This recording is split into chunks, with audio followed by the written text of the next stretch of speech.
vais demander à Victor de s'approcher pour la lecture de Matthieu, chapitre 4, versets 1 à 11. C'est la lecture biblique d'aujourd'hui. Si vous le désirez, je vous invite à vous lever pour faire honneur à la parole pendant que Victor se... Ah, tu veux déplacer ça comme ça? Oui, c'est peut-être une bonne idée pour que tout le monde en puisse voir. Hein? Oui, OK, c'est bien. Parfait. On va mieux voir. Excellent. Oui, c'est ça, c'est l'écran qui ne fonctionne pas. Le canon. Attention.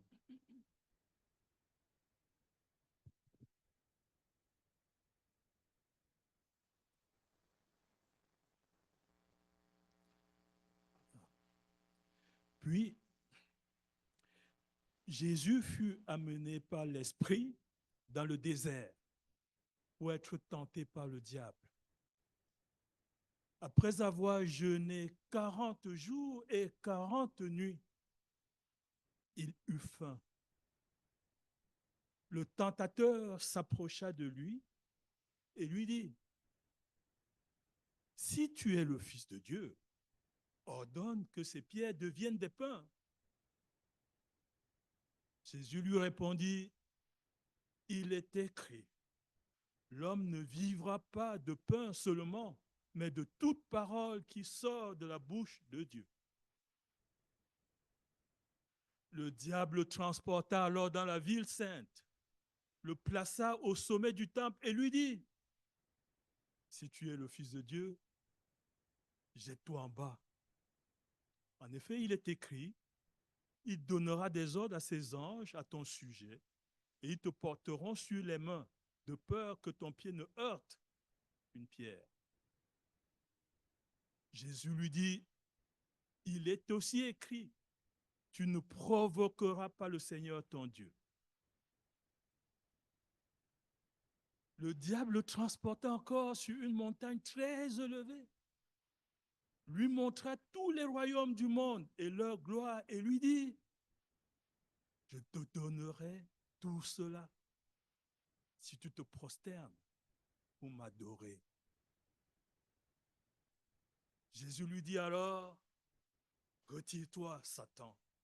En effet, il est écrit, c'est le Seigneur, ton Dieu, que tu adoreras, et c'est lui seul que tu serviras. » Alors, le diable le laissa. Et voici que les anges s'approchèrent de Jésus et le servirent. Amen. Vous pouvez vous asseoir.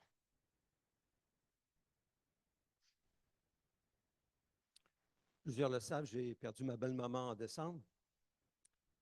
Karen et moi, nous sommes rentrés de l'Alberta mercredi dernier. Et c'est pas évident. Perdre une maman, ce n'est pas évident.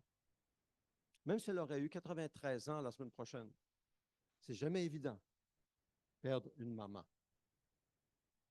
Il y a toutes sortes d'émotions. Il y a de la tristesse, il y a de la confusion, de la lourdeur. En même temps, il y a du soulagement, de la paix. Mom, je l'appelais Mom, comme si c'était ma mère. Elle acceptait que je l'appelle Mom. Mom, elle connaissait le Seigneur. Elle avait hâte que le Seigneur vienne la chercher. Lorsque nous étions là en novembre, elle m'avait demandé, le ministre de la famille, comme elle m'appelait, de prier pour elle. J'ai prié pour elle pour qu'elle passe une bonne nuit de repos parce qu'elle avait mal dormi, mais elle m'a repris en disant, prie que Jésus vienne me chercher.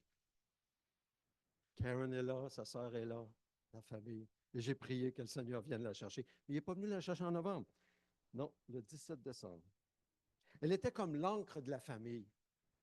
Surtout depuis que son père, c'est-à-dire son mari, Red, est décédé il y a 20 ans environ. Elle était comme l'encre de la famille, celle qui tient toute la famille ensemble.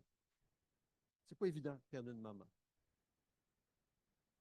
Et je vous remercie pour vos prières, votre soutien, vos mots de réconfort, toutes sortes de manières. Merci. C'est vraiment apprécié, surtout pour Karen. Très apprécié.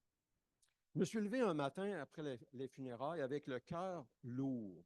J'étais triste. J'avais l'impression que mes pieds étaient comme dans des blocs de ciment. Je ne sais pas si ça avait déjà arrivé. Je n'avais pas le goût d'aller de l'avant. Je n'étais même pas capable de penser à l'avenir. On avait le cafard, C'était difficile. Pendant que j'étais en train de gérer ces émotions, il y a une pensée qui est venue à mon esprit. Et cette pensée, c'est Jésus qui me disait, je suis le bon berger. C'est venu comme ça. C'est monté comme ça. Ça n'a aucun rapport avec mes émotions, mais c'est monté. Je suis le bon berger. Et c'était comme recevoir une gorgée d'eau dans une gorge sèche. Ça m'a tellement fait de bien. Ça m'a comme, ça a tout changé. Ma perspective sur mes émotions, sur ma journée. Je suis le bon berger. Jésus nous connaît. Il nous comprend. Il sait nous donner une parole. Il sait faire monter une pensée comme ça. C'est une parole.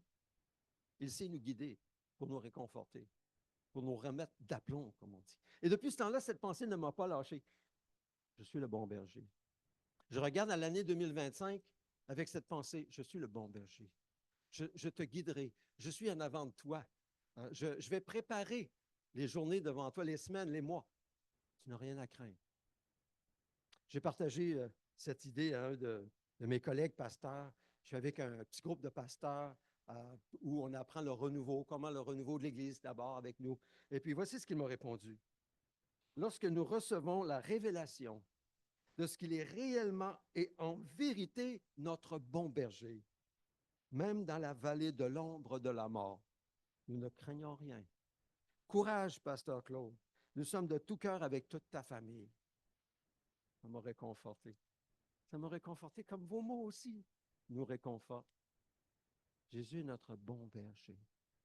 Il prend bien soin de nous. Et je me pose la question, avez-vous reçu une parole personnelle, spécifique dans votre circonstance? Dans ce que vous vivez, dans votre souffrance, dans votre tristesse, ce que vous vivez, avez-vous reçu une seule pensée de Jésus qui vous tient, qui vous soutient, qui vous nourrit, qui vous permet d'aller de l'avant avec espoir? Demandez-la à Jésus si vous ne l'avez pas reçu. C'est un Dieu généreux.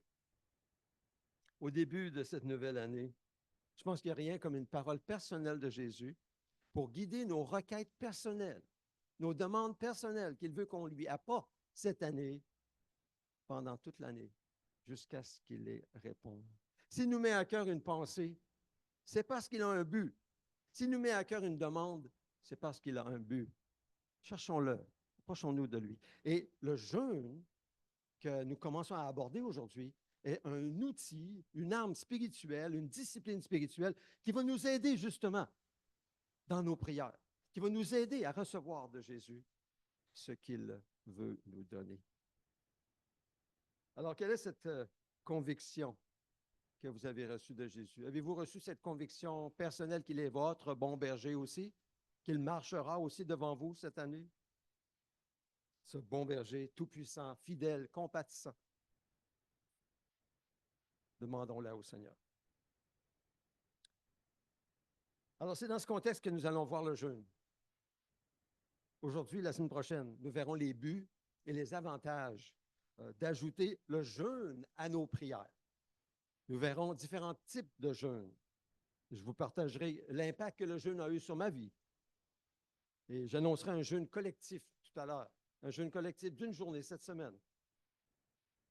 Et je vous encourage à participer à ce jeûne, afin que nous puissions nous concentrer ensemble sur Jésus pour apporter nos requêtes en tant qu'Église et aussi nos requêtes personnelles. Un jeûne ensemble. Et enfin, je vais vous inviter à me communiquer les réponses à vos prières. Parfois, ça va arriver, ça peut arriver tôt, ça peut arriver plus tard dans l'année. Je vais vous encourager à me communiquer vos réponses pour qu'on puisse être encouragés ensemble et louer Dieu ensemble. Ça va nous encourager à prendre Dieu au sérieux. Parce que c'est un peu comme mon appel pour chacun de nous. Je m'inclus toujours dans ce que je dis. Prenons Dieu au sérieux.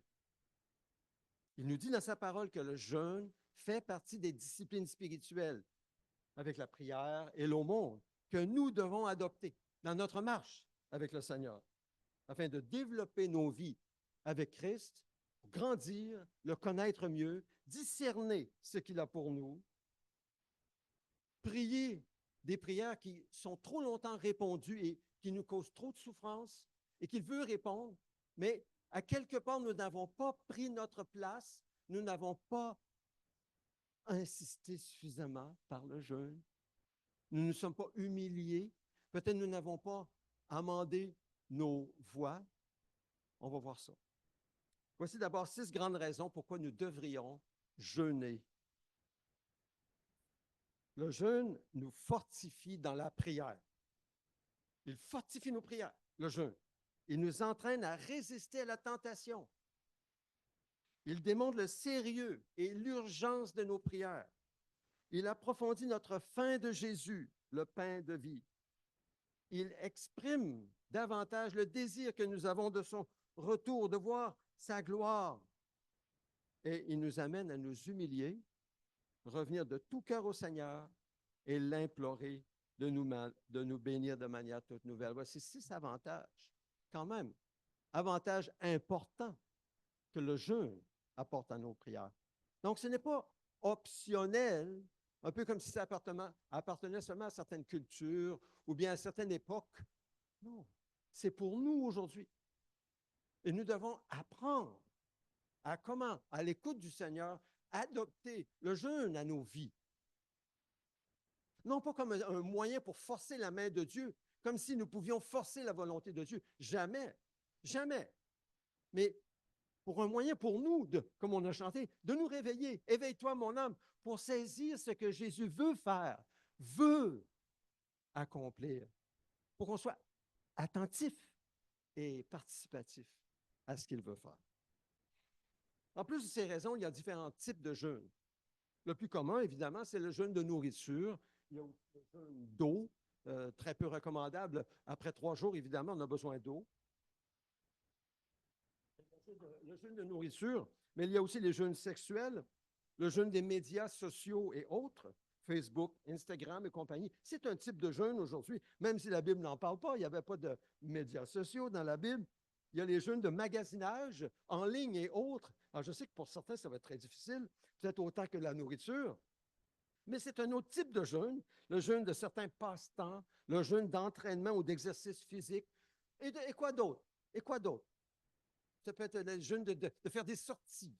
Jeûne, il y a toutes sortes de types de jeûne. Mais le jeûne spirituel, le jeûne de la méditation de l'Écriture, le jeûne de la prière ne fait pas partie des jeûnes que la Bible nous dit de pratiquer. Au contraire, quoiqu'il est souvent pratiqué. Souvent, malheureusement, pour toutes sortes de raisons, nous pratiquons le jeûne spirituel. Mais le jeûne de la parole de Dieu n'est jamais recommandé. Pourquoi? Parce que Satan ne jeûne pas avec ses tentations. Avez-vous remarqué? Ses attaques envers nous. Oh non, non, il ne jeûne jamais avec nous. Il ne prend pas de vacances. Jamais. Alors, le jeûne de la parole de Dieu, le jeûne de la prière nous affaiblit. Et la conséquence, c'est qu'on ne voit pas clair. On ne discerne pas bien. On ne voit pas, on ne comprend pas trop ce qui se passe autour de nous, et encore moins dans nos vies. Alors, quel que soit le type de jeûne que nous pratiquons, après avoir cherché auprès de Jésus le type de jeûne qu'il veut que nous mettions en pratique, par exemple, ce mercredi prochain, je vous le dis tout de suite, ça va être la journée où je nous encourage à jeûner. Alors, choisissez à l'écoute du Seigneur le type de jeûne que vous allez pratiquer et pendant cette journée, concentrez-vous sur le Seigneur et sur sa parole. Prenez plus de temps dans sa présence, dans sa parole, plutôt que peut-être sur les médias sociaux, etc. Et appliquons les buts qu'il nous a donnés, les avantages. Vous allez voir les avantages qui vont s'appliquer dans vos vies. Donc aujourd'hui, nous voyons le premier, c'est-à-dire que le jeûne nous fortifie dans la prière. Le jeûne nous fortifie dans la prière. Le jeûne nous renforce dans le désir de voir la gloire de Dieu dans nos vies et dans celle des autres. Elle ajoute une force spirituelle à nos prières, pour les autres comme pour nous-mêmes. Vous savez, il y a des choses que nous savons que c'est la volonté de Dieu. On n'a pas besoin de dire, Seigneur, est-ce que c'est ta volonté que les couples soient en santé, que les couples cheminent avec humilité, dans l'écoute, la tendresse, l'affection l'un l'autre, qu'il y ait de l'humilité dans le couple, qu'il y ait une soumission mutuelle. C'est sûr que c'est la volonté de Dieu, c'est dans la parole. Donc, lorsque le couple ne fonctionne pas bien, jeûnez et priez afin que le Seigneur fasse sa volonté. Très puissant. C'est très puissant. Dieu veut il désire voir, par exemple, un véritable réveil dans son Église, dans l'amour en action, dans la foi dans des prières de foi, dans l'écoute de Dieu pour avancer par la foi. Dieu veut ça. Alors demandons-le. En jeûnant, demandons que le Seigneur le fasse. Il veut voir son enfant bien-aimé être libre de ses dépendances, hein, de ses péchés qui reviennent, libre de ses esclavages, de ses douleurs émotionnelles profondes. Il veut voir son enfant comme ça. Alors quand son enfant est toujours pris dans ses esclavages, le jeûne a sa place. Le jeûne a sa place, tout à fait, pour que nous puissions enfin goûter et apprécier la vie abondante que le Seigneur Jésus a pour nous. Jésus veut nous guider. Il est le bon berger. Il est la lumière. Avec le jeûne, nous discernons sa lumière. Il veut une vie stable, une vie de joie et de paix et d'amour pour tous les enfants de Dieu. Si nous n'avons pas ça, jeûnons et prions, parce que Dieu le veut. Donc, qu'est-ce qui empêche à sa volonté de s'accomplir? Souvent, c'est nous-mêmes. C'est le péché. C'est lui qui nous empêche de nous écouter. Oui, c'est nous. Le problème est du côté du péché. Donc, il veut. Et il a tout le pouvoir pour le réaliser. Il n'y a pas de favori, le Seigneur. Il n'y a pas de chouchou, comme on dit. Il n'y a pas de préféré dans l'Église. Non.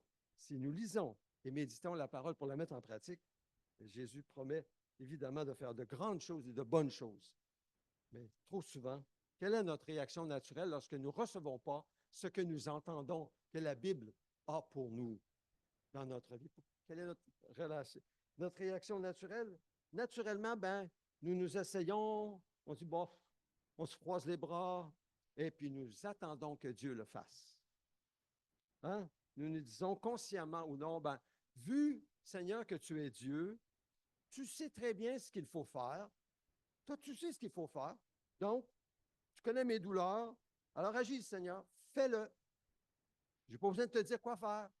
Tu le sais, Seigneur. Et puis, nous passons à autre chose, et puis nous attendons. Et puis, il n'y a rien qui se passe. Il n'y a rien qui se passe. Et les choses commencent à s'écrouler autour de nous. Et puis, on est frustré, on est déçu, on est désillusionné, puis on baisse les bras. Mais même, on peut mettre en colère contre ce Dieu qui n'agit pas. Mais Dieu n'a jamais voulu que ce soit lui qui fasse tout le travail. Je ne sais pas d'où ça vient.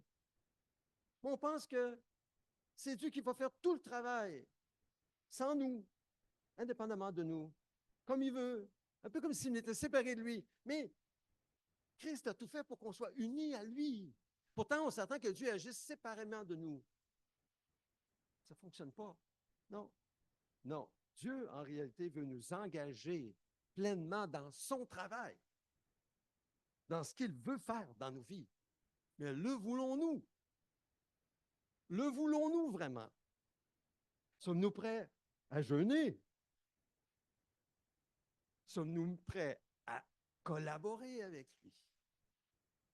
Alors, souvenons-nous que Dieu nous a fait connaître dans sa parole dès la Genèse, que ce soit dans le domaine naturel ou spirituel. Dieu a mis en place son royaume sur la terre, de telle sorte que nous devons collaborer ou coopérer avec lui pour faire advenir son royaume sur la terre. Et quand on dit son royaume sur la terre, c'est son royaume dans nos couples, son royaume dans nos familles, son royaume là où nous sommes. Dieu veut faire advenir son royaume sur la terre. Mais il nous appelle à collaborer avec lui, à coopérer avec lui. En d'autres mots, son royaume ne viendra pas tout seul sans notre collaboration entière. Son royaume ne viendra pas tout seul sans notre collaboration entière. Il ne le fera pas à notre place. Il ne fera pas notre part. Il fera sa part. Ah oui, ça c'est sûr. Et Dieu merci, il fera sa part. Mais il a une part pour nous. Et si nous ne faisons pas notre part, il ne la fera pas à notre place. Nous aurons beau crier, nous aurons beau crier, nous aurons beau faire des pieds et des mains, nous aurons beau pleurer, nous aurons beau le supplier. Il ne le fera pas. Pourquoi? C'est notre part. C'est comme ça que Dieu l'a décidé dès la Genèse. Il ne reviendra pas sur sa décision. Nous avons une part à jouer. Et si nous ne faisons pas notre part, il ne la fera pas pour nous. Et on va souffrir. Mais Dieu ne le fera pas. Il faut bien comprendre ça. Le royaume de Dieu sur la terre, maintenant, est une question de partenariat entre Dieu et nous. Dieu a sa part, nous avons la nôtre. Dieu ne fera pas notre part. Et évidemment, nous ne ferons pas la sienne non plus. On ne peut pas faire ça. Donc, Dieu a décidé dès la Genèse. C'est vrai dans le domaine naturel comme spirituel. Il ne reviendra pas sur sa décision. C'est comme ça qu'il a créé l'homme et la femme sur la terre. Il a donné la gestion de la terre. Il a donné la gestion des éléments de son royaume aussi, de sa parole, de tout ce qu'il nous a confié. Il nous donne la gestion. Nous sommes des gérants, non des propriétaires, mais en tant que gérants, il s'attend à ce que nous gérions bien ce qu'il nous a confié. Et il nous a promis de nous donner des bénédictions particulières uniquement si nous, son peuple, nous nous levons dans le partenariat de la prière et du jeûne lorsque c'est approprié pour les demander. C'est notre part. Prier et jeûner. Cette vérité du décret de Dieu doit pénétrer dans nos pensées, dans nos cœurs, pour que nous puissions nous lever, un peu comme on a chanté. J'ai vraiment apprécié le chant « Éveille-toi, mon âme ». Première fois que nous chantons ce chant, Guido qui l'a choisi dans la prière cette semaine, il nous l'a suggéré, l'équipe de louange. « Éveille-toi, mon âme ». J'ai dit tellement approprié avec le texte et le message d'aujourd'hui. « Éveille-toi, mon âme ». Fais ta part, prends ta place, agis, éveille-toi, mon âme. Dieu va faire la sienne, toi fais la tienne. Tellement puissant. Éveille-toi, mon âme. Dieu l'a décidé. Nous lisons dans 2 Chroniques 7, versets 13 à 14, « Quand je fermerai le ciel et qu'il n'y aura pas de pluie. » Ça, c'est Dieu qui parle. Quand je fermerai le ciel, il n'y aura pas de pluie. Quand j'ordonnerai aux sauterelles de dévorer le pays, quand j'enverrai la peste parmi mon peuple, ça vient de Dieu. Si mon peuple, celui qui porte mon nom, s'humilie, mais le jeûne, ça fait partie de s'humilier. S'humilie, prie et me cherche, et s'il renonce à ses mauvaises voies, je l'écouterai du ciel. Je lui pardonnerai son péché et je guérirai son pays.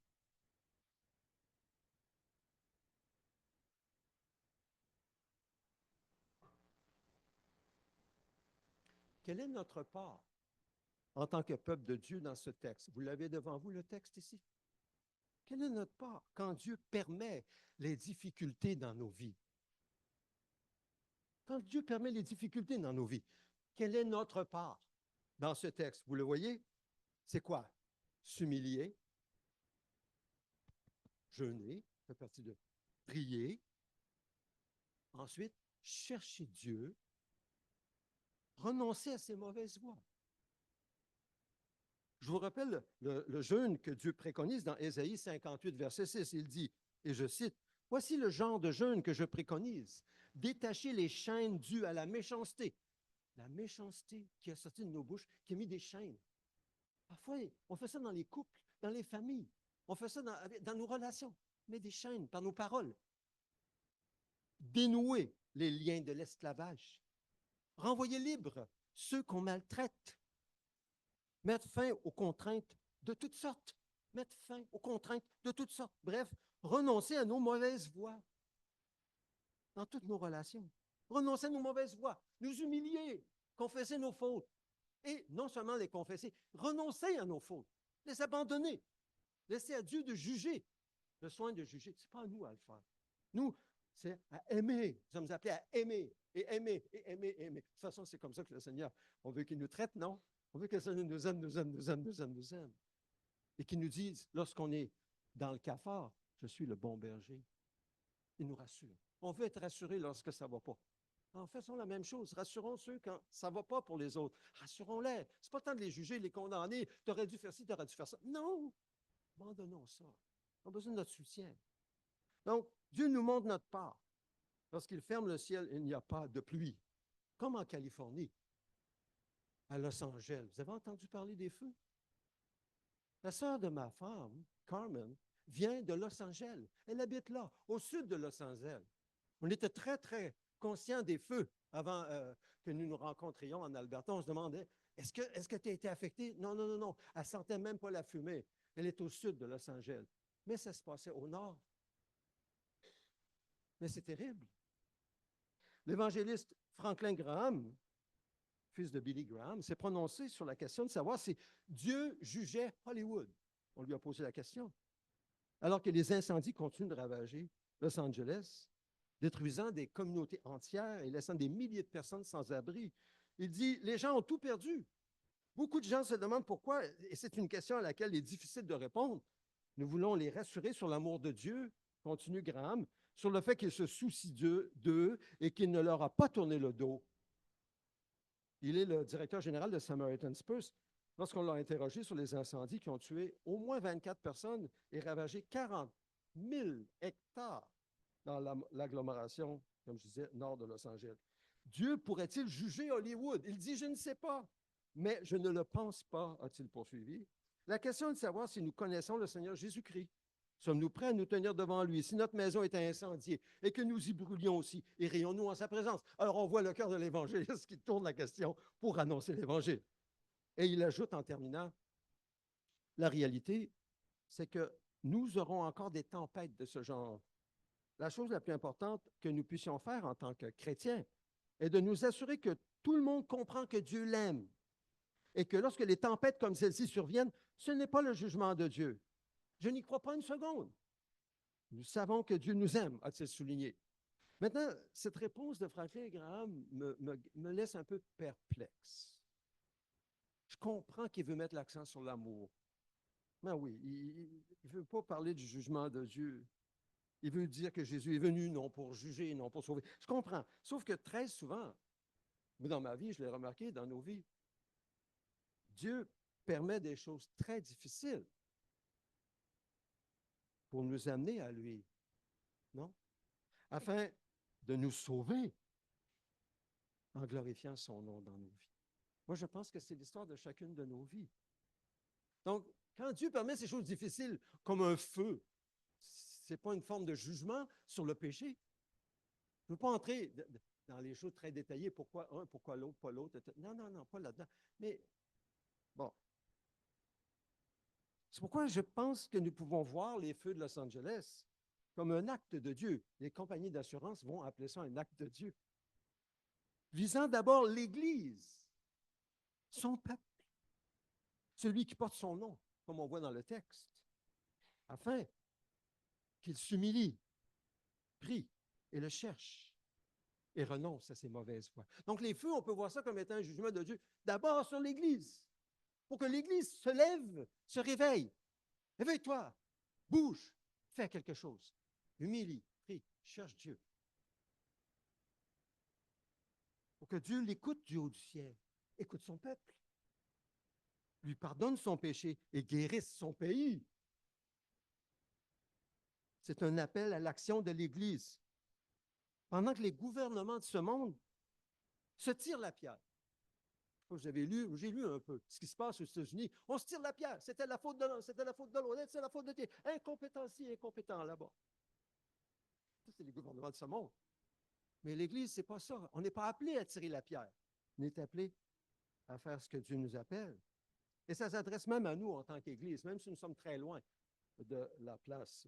Et je n'entrerai pas dans la politique américaine, évidemment, mais à la veille de l'investiture du nouveau président aux États-Unis, ça arrive, je pense que c'est pour l'Église, d'abord et avant tout.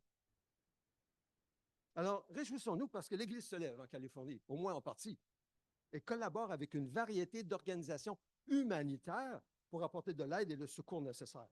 Par exemple, le pasteur Greg Laurie de l'Église Harvest a encouragé à plusieurs reprises les chrétiens à prier pour un répit dans les incendies et a récemment mis en place un fonds de donation par l'intermédiaire de son Église pour soutenir les efforts de secours. Tiens, voilà quelque chose de tangible. Et il nous encourage en écrivant, et je termine avec ceci, prions ensemble pour les courageux pompiers. Oui, qui luttent contre les incendies dévastateurs en Californie du Sud. Prions pour leur sécurité et leur force afin qu'ils travaillent sans relâche pour contenir les flammes. Imaginez le travail de ces pompiers. Ils ont besoin de nos prières. Et il termine en disant, prions également pour que les habitants de notre État se tournent vers Dieu. qui seul peut faire renaître la beauté des cendres, en parlant d'Ésaïe 61. Donc, prenons Dieu au sérieux. Prenons garde à ces avertissements. Dieu est en contrôle de tout ce qui se passe. Il règne, Jésus, dans le ciel et sur la terre. Donc, écoutons bien ce que Dieu dit à son peuple. À nous, lorsque des malheurs nous tombent dessus et que nous continuons dans nos mauvaises voies sans y porter attention. Attention, prenons garde. Parce que Dieu termine dans 2 Chroniques 7, il dit, c'est parce qu'ils ont abandonné l'Éternel, le Dieu de leurs ancêtres. Il les avait fait sortir d'Égypte. Ils se sont attachés à d'autres dieux, se sont prosternés devant eux et les ont servis. Voilà pourquoi il a fait venir tous ces malheurs sur eux. Donc, si nous ne prenons pas garde à ce que Dieu, lorsqu'il nous avertit, si nous ne prenons pas garde pour faire ce qu'il nous dit de faire, eh bien, attendons-nous à pire encore. C'est un appel à l'Église, à nous aussi. Alors, qu'en est-il pour nous aujourd'hui? Dieu dit dans Jacques 4, verset 2, « Vous ne possédez pas parce que vous ne demandez pas. » Vous ne possédez pas ce que vous voulez tellement avoir parce que vous ne demandez pas. Et le texte continue en disant, « Vous ne recevez pas parce que vous demandez mal dans le but de satisfaire vos passions. » On a vraiment besoin d'apprendre du Seigneur. Mais ça va plus loin que ça. Il y a un autre aspect que je veux ouvrir. Lorsque vous essayez de récupérer une relation de couple qui est difficile, ou un enfant perdu est loin du Seigneur, n'oublions pas qu'il y a des forces démoniaques qui sont à l'œuvre dans des situations comme celle-là. Dès le début, Satan a toujours cherché à s'attaquer à la progéniture. Rappelez-vous la première famille. Caïn a tué Abel. Première famille. Déjà, Satan avait une œuvre dans le cœur de Caïn. Que devons-nous faire quand on voit l'ennemi faire ses ravages? Que pouvons-nous faire devant un ennemi si puissant? Devons-nous simplement attendre que Dieu agisse? Non. Qu'est-ce que Jésus a fait dans le texte que Victor a lu tout à l'heure? Quand Satan lui a donné cette tentation, la montagne très élevée, je vais te donner tout ça si tu m'adores. Qu'est-ce que Jésus a fait? Retire-toi, Satan. Il a résisté à Satan. Il a donné un ordre à Satan. Il est passé à l'action. Retire-toi, Satan. Car tu n'adoreras que le Seigneur. En appliquant la parole de Dieu. Nous devons résister à l'ennemi. On ne peut pas simplement le laisser faire. On doit résister à l'ennemi. Prendre autorité. Paul, que le diable aurait tellement voulu neutraliser, a dit dans 2 Corinthiens 10, verset 4, « En effet, les armes avec lesquelles nous combattons ne sont pas humaines. Elles sont puissantes, grâce à Dieu, pour renverser des forteresses. » D'abord, dit clairement, très clairement dans ce texte, remarquez, qu'il combattait.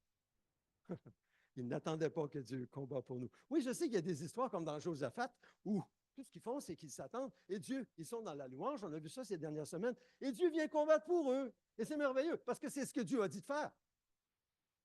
Mais là, ici, Dieu ne nous dit pas toujours de simplement le laisser combattre pour nous. Parfois, il dit, non, tu dois combattre, tu dois résister au diable. Alors, il faut le faire. Et ici, on voit que Paul combattait.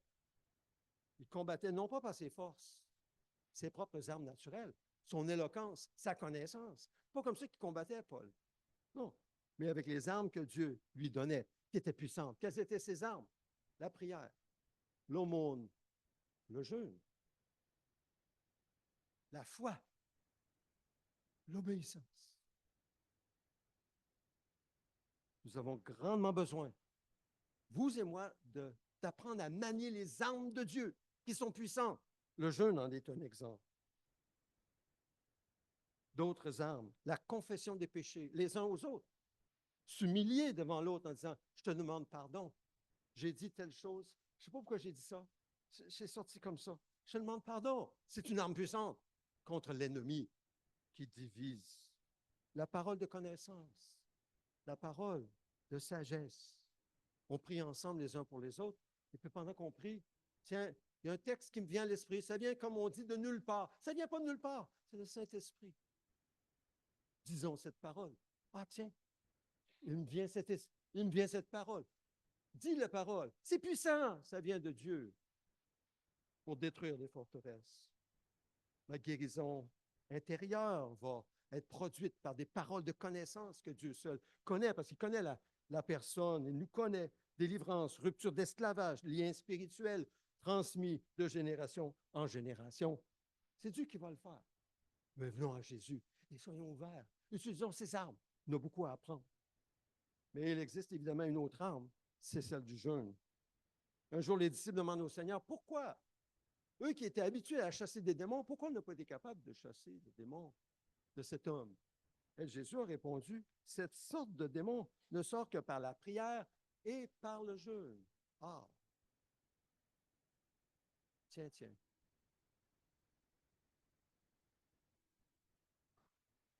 Vous avez utilisé la prière? Vous avez prié? Vous avez utilisé la parole d'autorité dans le passé? Et les démons étaient sortis. Et là, ils avaient fait la même chose. Prière, parole d'autorité. Et le démon restait là. Non, non, non, non, non. Riait d'eux. Incapable de sortir. Pourquoi on n'est pas capable? Par le jeûne. Jésus était monté sur la montagne. C'était le temps de la transfiguration. Jésus avait jeûné avec ses disciples. Aucun doute. Aucun doute. Ce n'est pas toujours écrit quand Jésus jeûnait, mais il jeûnait. On a lu un texte, 40 jours et 40 nuits. Je n'ai jamais fait ça. Il jeûnait plus régulièrement qu'on pensait. Paul aussi, les apôtres aussi. Oh oui, c'est une arme spirituelle contre les démons, contre ce qu'on ne voit pas devant les problèmes. Nous, on a des problèmes, on prie. Souvent, c'est souvent la seule chose qu'on fait. On prie. On ne pense pas que peut-être nos mauvaises voies peuvent avoir quelque chose là-dedans. Oui, on vient de le voir. Mais est-ce qu'on jeûne? Les démons, comment on fait pour les éliminer de nos problèmes? Le savez-vous? Moi, je ne sais pas. C'est plus fort que moi, c'est plus grand que moi. C'est dans un autre domaine, une autre dimension. Je ne les vois même pas. Mais je peux suivre mon Seigneur, être attentif à lui. Et s'il me met à cœur de jeûner pour telle et telle situation, et que je le fais, et que la chose se développe, se règle, bien là, je vais comprendre.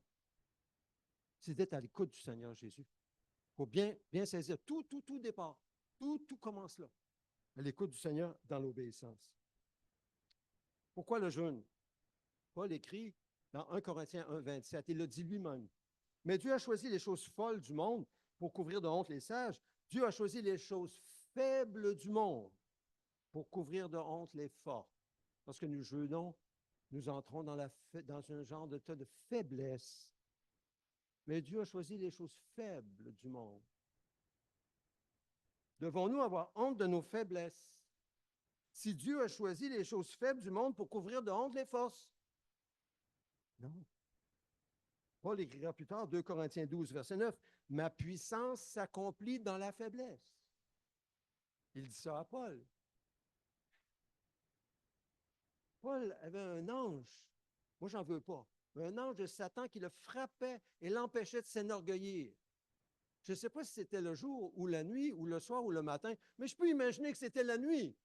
Il n'y a rien de pire qu'un ange de Satan pour venir nous réveiller, nous frapper, pour nous empêcher de nous accueillir. Ce n'est pas écrit dans la Bible. Mais 3 fois, il a supplié le Seigneur de l'éloigner de moi. Et le Seigneur lui a dit, qu'est-ce qu'il lui a dit? Ma puissance s'accomplit dans la faiblesse. Alors là, il a arrêté de prier. Il a continué à vivre cet ange, peut-être jusqu'au jour de sa mort, qui l'empêchait de s'enorgueillir parce qu'il y avait eu des révélations extraordinaires. C'est donc pour son bien que Dieu avait envoyé cet ange. C'est pour son bien, pour qu'il reste humble et pour qu'il reste faible. Et je sais, personne n'aime ça, la faiblesse. On n'aime pas la faiblesse. Moi, je n'aime pas la faiblesse. Moi, j'aime plutôt la force. Mais oui, c'est sûr. On est tous comme ça, c'est naturel. Sauf que dans le domaine spirituel, il faut être faible et dépendant de Dieu. Si nous voulons voir la puissance de Dieu s'opérer dans nos vies. Ça ne se fait pas par notre force. Qu'est-ce que Zacharie? Sophonie? Zacharie? ce n'est ni par la force, ni par la puissance, mais c'est par mon esprit. Donc, dans la faiblesse, le Seigneur agit. Lorsque nous sommes dans une position de faiblesse et que nous comptons de tout cœur sur Dieu pour sa force et sa provision, peu importe la circonstance, alors la puissance du Christ ressuscité repose sur nous. Tout est possible. Lorsque nous sommes dans une position de faiblesse et que nous comptons de tout cœur sur Dieu pour sa force et sa provision, alors la puissance du Christ ressuscité repose sur nous. Alors devons-nous être gênés ou honteux dans un état de faiblesse? Devrions-nous blâmer les autres ou nous-mêmes? Ne devrions-nous pas plutôt compter sur la grâce de Dieu, toute suffisante, et sa miséricorde, et témoigner de la gloire extraordinaire de Dieu lorsqu'il intervient pour nous et pour les autres? C'est la méthode de Dieu, frères et sœurs. C'est sa méthode. Pourquoi Dieu choisit les personnes faibles? Ben, c'est justement pour que ces personnes puissent s'attendre à lui, compter sur lui, de tout cœur, dans la prière, dans le jeûne, et que Dieu puisse mettre sa puissance en eux et derrière eux, et faire ce que nul homme ne peut faire, et obtenir ainsi toute la gloire. C'est la méthode de Dieu par excellence. Prenons la méthode de Dieu. Paul a dû l'apprendre, et nous devons l'apprendre. La semaine dernière, j'ai reçu une information de l'organisation Portes Ouvertes. On a vu une vidéo au sujet de l'Église persécutée. Et l'index 2025 de l'Église persécutée est sorti. Il y a 380 000 chrétiens qui font face à la persécution. 380 000, c'est beaucoup. Mais ce n'est pas 380 000, c'est 380 millions de persécutés. Voici ce qui est écrit. Pour la 12e année consécutive, la persécution des chrétiens augmente dans le monde, et notamment par la violence. Désormais, ce sont plus de 380 millions de chrétiens qui sont exposés à des persécutions et discriminations fortes en raison de leur foi en Jésus. Ça représente 1 chrétien sur 7 dans le monde, chrétien dans le sens large. Malgré cela, et écoutez bien ça, on observe que l'Église tient bon et même grandit dans les pays à persécution forte, grâce à la fidélité de Dieu et au soutien des autres membres du corps de Christ. Avez-vous bien remarqué? Grâce à la fidélité de Dieu et au soutien des autres membres du corps de Christ, une Église qui fait sa part. Dieu fait sa part. L'Église grandit dans les pays de persécution forte. Dieu fait sa part. Mais là, l'Église fait sa part. Nous avons une part à jouer. Prenons-la. Ron Pierce de Empower Ministries dit toujours qu'il y a 2 choses clés que l'Église non occidentale a et qui la rend puissante. La pauvreté matérielle, la persécution. Pourquoi? Ben, parce que ça leur permet justement de s'appuyer entièrement sur la puissance de Dieu. C'est ce qu'on appelle la faiblesse involontaire. Involontaire. Nous aussi, nous connaissons la faiblesse involontaire, n'est-ce pas? Vous êtes parfois placés comme moi dans des situations faiblesse involontaire. On ne veut pas, mais on est dans une situation de faiblesse. Par exemple, lorsque Dieu permet la maladie ou des situations malheureuses inattendues, des grands défis financiers, c'est involontaire. On est là, dans une faiblesse involontaire. Mais si nous répondons en nous humiliant volontairement devant Dieu pour désirer et accueillir sa grâce toute suffisante dans la circonstance que nous traversons, que nous acceptons, même si ce n'est pas toujours facile, c'est jamais facile, sa puissance fidèle dans notre faiblesse involontaire et surnaturelle agira pour nous et à travers nous, les fidèles. Dieu sera alors glorifié et les gens, notamment ceux qui en sont témoins, seront attirés vers lui. On n'aime pas la faiblesse. Moi, je n'aime pas la faiblesse. Mais quand je suis dans une situation de faiblesse et Dieu glorifie son nom, ceux qui sont témoins, ils disent « Oh, wow! Dieu a vraiment intervenu. Wow! » On le voit dans la famille. Quand on est avec Karen et sa famille, on voit qui sont ceux qui commencent à s'éveiller à la foi. Et c'est surprenant. Des gens, une personne en particulier, je n'irai pas trop dans les détails, une personne qui Vraiment, il faudrait dire, oublie ça, Jésus pour la personne, pour cette personne-là, mais là, pose des questions. Pourquoi? Parce que Dieu a répondu à la prière dans sa vie, dans la vie de son enfant. Et c'est tellement étonnant qu'elle me dit, mais Claude, penses-tu que c'est un miracle? Les conversations qui s'ouvrent. Alors, Paul savait très bien ce qu'étaient des faiblesses involontaires. Il parle de l'écharpe dans son corps, comme on a eu tantôt. Persécution violente, le fouet, lapidation. Ça, c'est involontaire. L'abandon de ses proches, certains collègues dans le ministère, les reproches, les détresses, tout involontaire pour Paul. Mais aussi, il parle de la faiblesse volontaire. Il dit dans 2 Corinthiens 11, versets 27 à 29, « J'ai connu le travail et la peine. J'ai été exposé à de nombreuses privations de sommeil, à la faim, à la soif, à de nombreux jeûnes, au froid, au dénuement, sans en parler du reste, etc. » Paul parle du travail et de la peine, privation de sommeil, nombreux jeûnes. Ça ne peut pas être seulement des actes involontaires. Ça inclut des jeûnes volontaires qu'il pratiquait tout comme Jésus.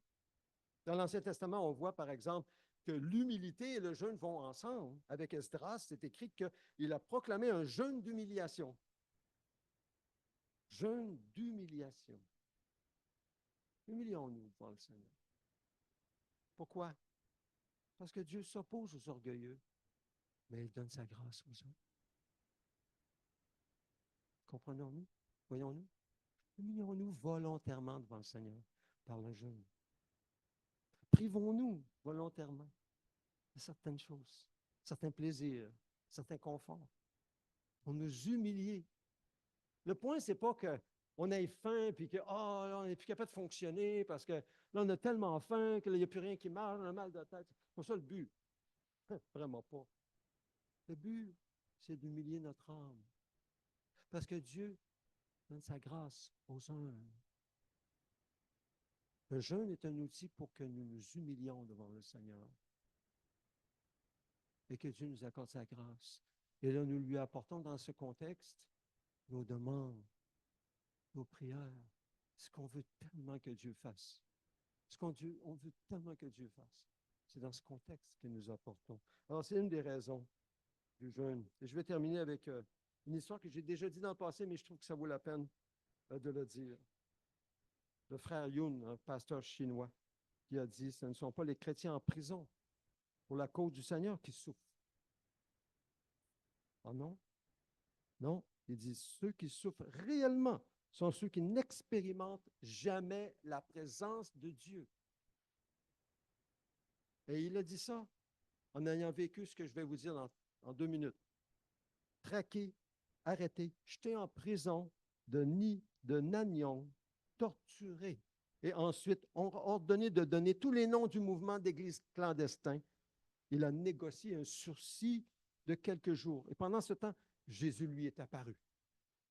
C'est ce qu'il dit dans son témoignage. Son livre est disponible sur Amazon. Ça s'appelle Citoyen du ciel. Jésus lui est apparu.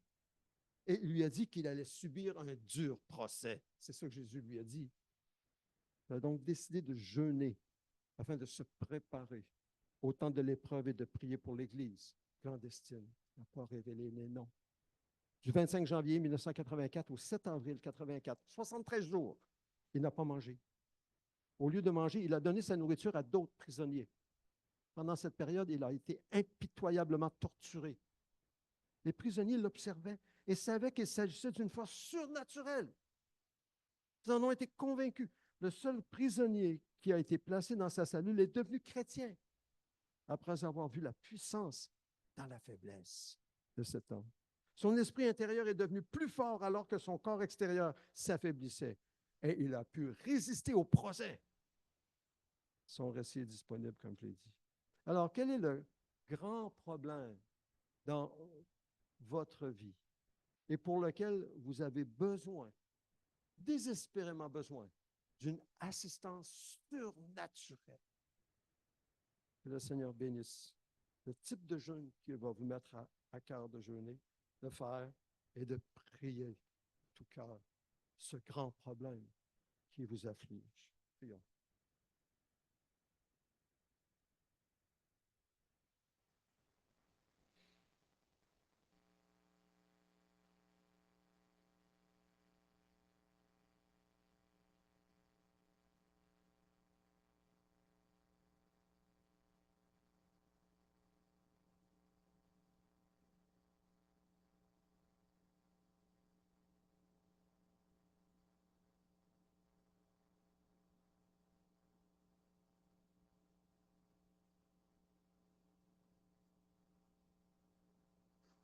Parle, Seigneur, parle à nos cœurs.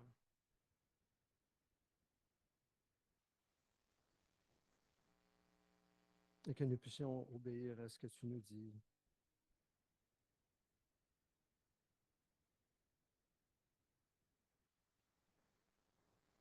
Seigneur, ce qui m'effraie le plus devant ta parole et ce sujet, c'est que souvent, je vois les problèmes ailleurs qu'en moi.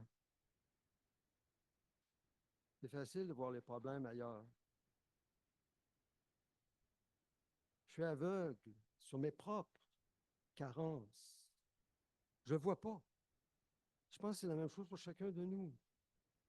Seigneur, donne-nous, Seigneur, cette grâce. Ouvre nos yeux sur notre propre carence, sur la poutre peut-être qui est dans notre œil ou sur ce que toi tu veux changer dans ma vie. Et Seigneur, je sais que je ne voudrais pas le voir naturellement puisque je le garde. Mais je te prie, Seigneur, que même malgré moi, tu me le montres et que tu insistes et que tu me donnes le vouloir le faire pour renoncer à ça qui te déplaît. Au nom de Jésus, Amen.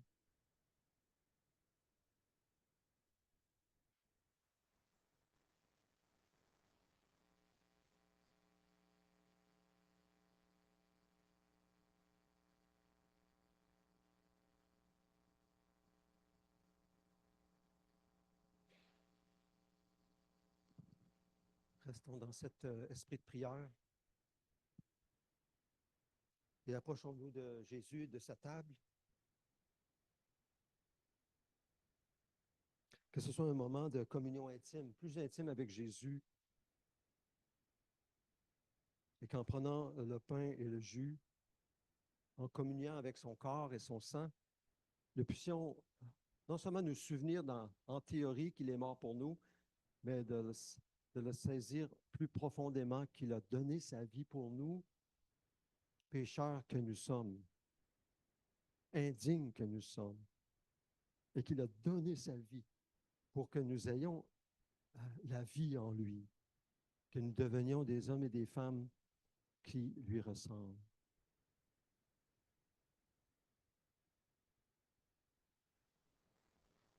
Seigneur, ta parole dit que tu étais avec tes disciples. Tu étais avec celui qui allait te trahir. Tu étais avec celui qui allait te renier. Et tu étais avec celui qui allait être auprès de toi à la croix, avec les femmes et avec les autres qui ne seraient pas là, qui regarderaient de loin. Tu étais avec des gens comme nous, exactement comme nous. Tu as pris le pain, tu l'as rompu en disant, prenez, mangez, ceci est mon corps.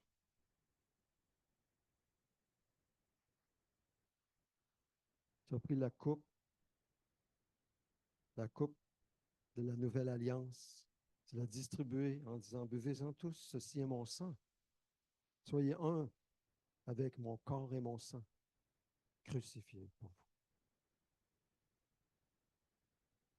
Afin que vos péchés soient pardonnés et que vous soyez unis à moi pour l'éternité. Oh Jésus, tu nous as voulu pour toi, pour l'éternité. Oh oui. Et nous sommes à toi pour l'éternité. Maintenant, donne-nous, Seigneur, cette grâce en prenant ce pain, ce jus. Donne-nous maintenant de voir notre part. Notre part. Ce que tu attends de nous dans notre marche avec toi. Aujourd'hui et demain, cette semaine et cette année. Au nom de Jésus. Amen.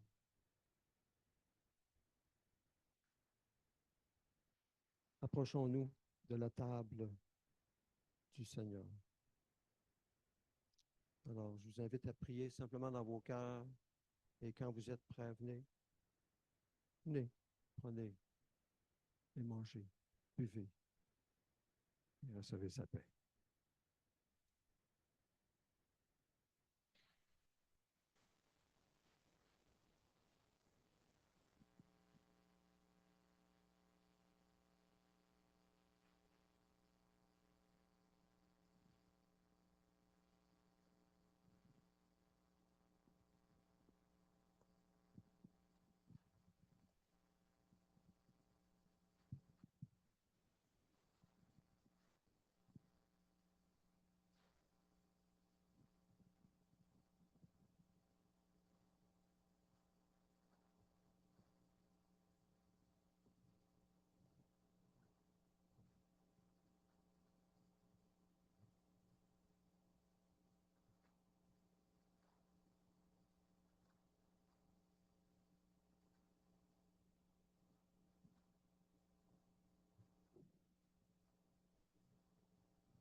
quelqu'un veut faire monter une prière par la suite, je vous invite à le faire. Son sang versé pour nous. Levons-en tous.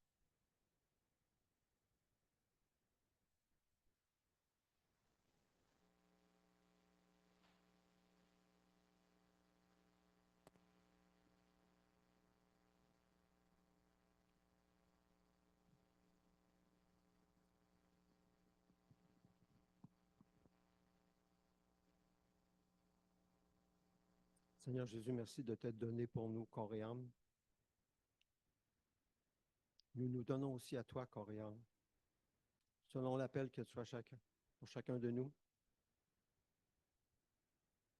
là où tu nous as placés, pour être tes témoins, tes lumières, pour faire une différence.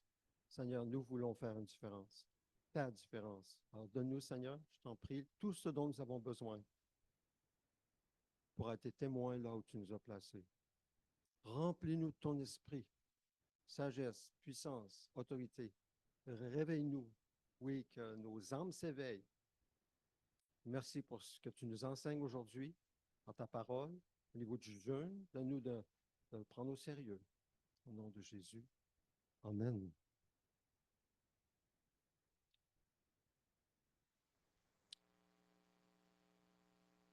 Prions ensemble la prière que le Seigneur nous a enseignée.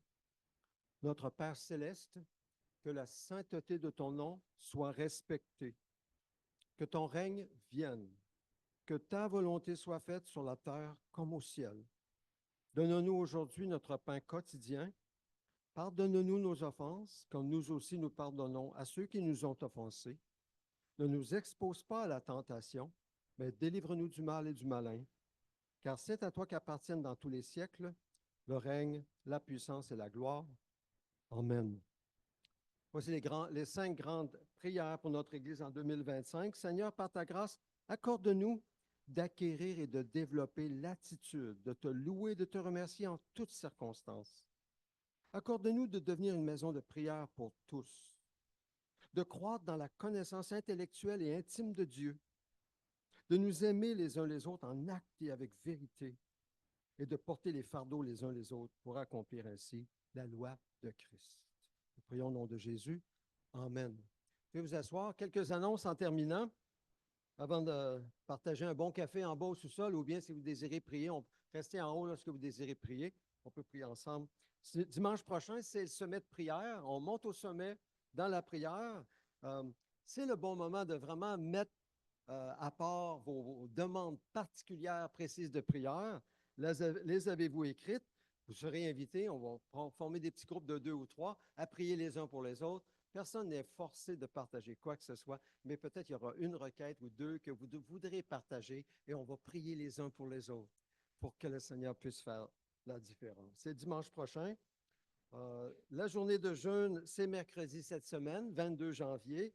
Donc, encore là, une belle journée. Vous décidez ce que vous voulez jeûner. Et puis, c'est l'idée de nous rapprocher du Seigneur, comme je disais tantôt. Vendredi soir, 24 janvier, chez Georges, Église Maison du Centre. Alors, c'est à 19h, ce vendredi soir. Mardi midi de prière continue. Le mardi midi, mercredi soir aussi en prière. Ça va être bien une journée de prière et de jeûne. Et puis, nous réunir ensemble pour la prière. Jeudi soir, l'étude biblique Ruth, chapitre 2, avec Fidèle. Et puis, je vous rappelle l'annonce qui a été faite la semaine dernière au sujet de si vous désirez une formation pour élargir votre vision de la mission mondiale. J'ai participé à ce cours, Kairos, avec Pierre Côté, il y a quelques années. Ça a ouvert mes horizons, mais vraiment. C'est un excellent cours, très bonne formation. C'est du 28 janvier au 4 mars. C'est en général sur Zoom, sauf une seule fin de semaine où ce sera en présentiel. Donc, les informations sont au tableau. Vous pouvez venir me voir si vous êtes intéressé. Pour la bénédiction, bien, je vous invite à vous lever. Que l'Éternel te bénisse et te garde. Que l'Éternel fasse briller son visage sur toi et t'accorde sa grâce. Que l'Éternel se tourne vers toi et te donne la paix. Allez dans la paix du Seigneur. Bonne semaine.